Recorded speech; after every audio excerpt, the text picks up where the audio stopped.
osteoporosis in the spine, and it's caused a natural degeneration of the spinal column, and my muscles try to compensate, so they go into spasm, or if my spine moves too much, caused by this osteoporosis, the muscles go in spasm, try and protect the back movement, and that's what causes the pain. I first noticed it in about 85 when I was diving. I used to get an ache in my lower back. 5 years later, I put my back out just doing my belt up. It was quite painful, and that was really the start. It's a sort of a gradual degeneration, and then I noticed that I was waking up in the morning with a back ache. I couldn't really understand why that was, because when you wake up in the morning, you're supposed to be refreshed, and here I was waking up in the morning with a backache. And then one day, I was in the shower, must have been mid-90s now, and I picked my foot up to wash it, and something clicked.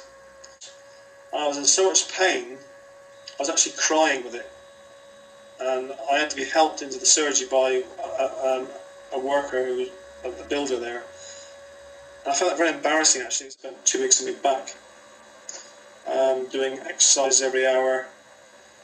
And I must say, that's why I found the delights of daytime TV.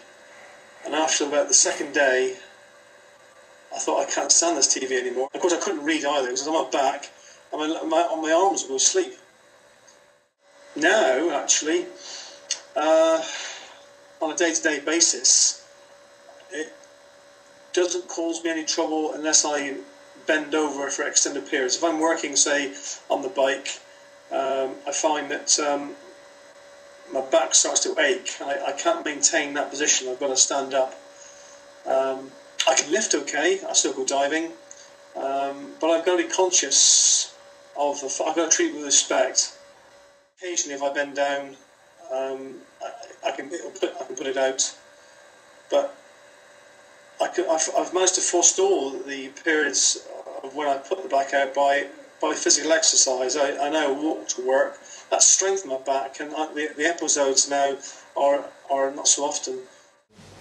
I originally found out about my degenerative disc through playing rugby.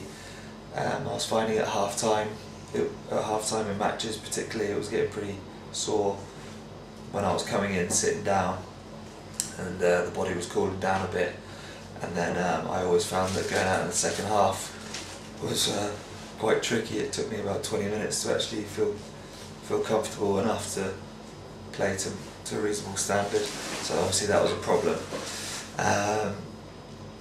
Off the pitch, riding a motorbike, I have to always pull over sort of every half an hour if I'm going on a bit of a distance journey, because that will hurt my back, because it plays up quite a bit.